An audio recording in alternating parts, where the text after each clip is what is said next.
مسلم personal لا board کی قیادت و صدارت میں، اور جب ہم نے ملک میں آواز دی، جب کوئی آواز نہیں اٹھا رہا تھا۔ آج جلسے میں تقریر کرنا بہت آسان ہے، گفتگو کرنا بہت آسان ہے، اور اقدام کرنا بہت مشکل ہے۔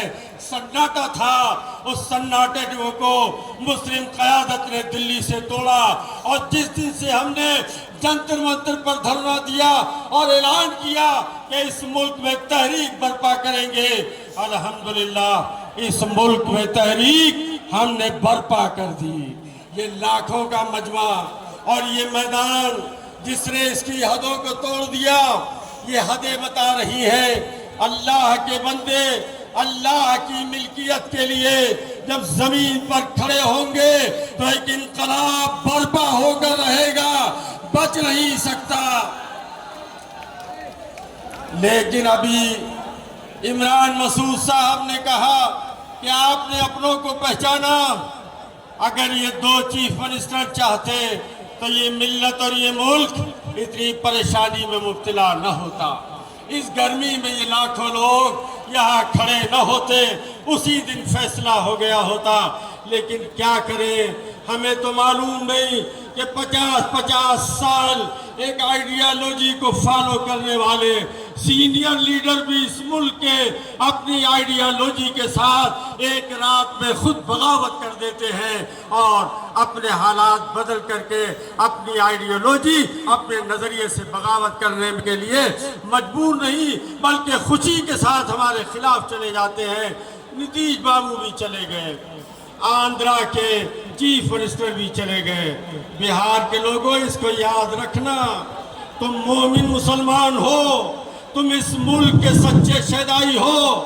اس دن کو، اس رات کو یاد رکھنا کہ جب 232 MP ہمارے فیور میں ووٹ دے رہے تھے، اور ہم نے جن کے سر پر اپنے ووٹ سے آپ کے بہار کا وزارت اعلیٰ کا تاج رکھا تھا، ان کے لوگ ہمارے خلاف بول رہے تھے، اور آخرکار یہ قانون بن گیا۔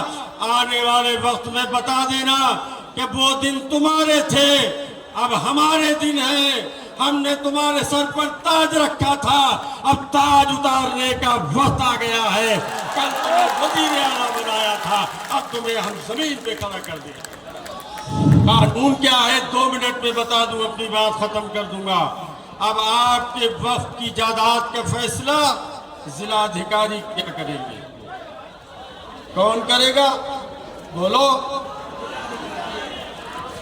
آپ کی وقف کونسل میں جو مسلمان ممبر ہوا کرتے تھے، اب اس میں نان مسلم ممبر زیادہ ہوا کریں گے، آپ نہیں رہو گے۔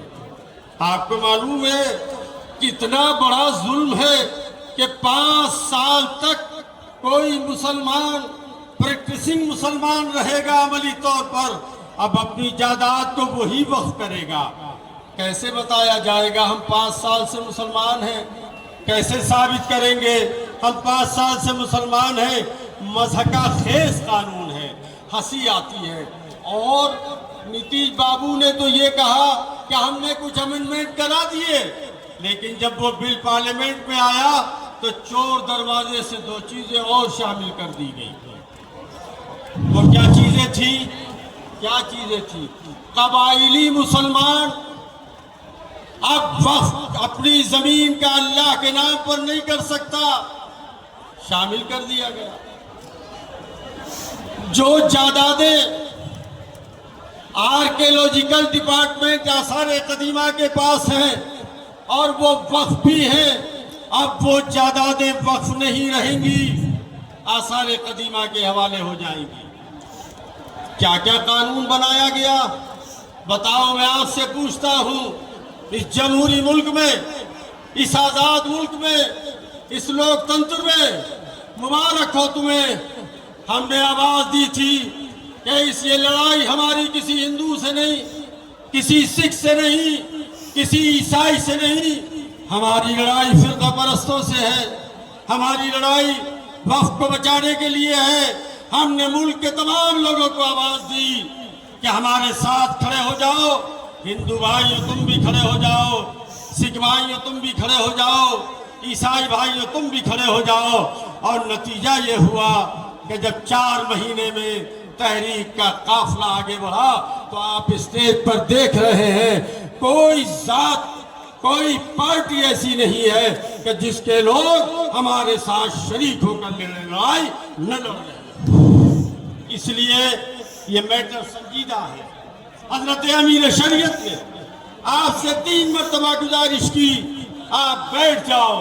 میرے عزیزو یاد رکھنا اگر منظم نہیں رہو گے متحد نہیں رہو گے متفق نہیں رہو گے قیادت کے نام پر جمع نہیں رہو گے ان کے حکم کی تعمیل میں اپنے سر تسلیم کو خم نہیں کرو گے تمہیں کامیابی نہیں مل سکتی ہے. اس کو یاد رکھنا. اس لیے میں اپنی بات کہہ کر یہاں سے آپ سے ہٹتا ہوں کہ حالات بدل کے رہیں گے. ہم اس ملک میں انقلاب لا کے رہیں گے. نفرت کو پامال کر کے رہیں گے. دستور کی بالادستی کو قائم کر کے رہیں گے. قانون کو قائم کر کے رہیں گے. اس لیے آپ کو پیغام دے کے جاتا ہوں کہ اسی خاک سے اسی زمین سے ابھرتے چلو. بڑھو دلیروں اندھیروں سے جنگ کرتے چلو. سسکتی رات کا سانچا پگھلنے والا ہے. سحر قریب ہے سورج نکلنے والا ہے. بہت بہت مبارک ہو تمہیں یہ شاندار پروگرام. انشاءاللہ زبردست پیغام جائے گا. خدا حافظ. محترم حاضرین ارے بھائی نعرہ لگا سے بند کرو. ارے آگے بھائی ہمارے پاس مقررین کی تعداد زیادہ ہے. آپ لوگ اگر بیچ میں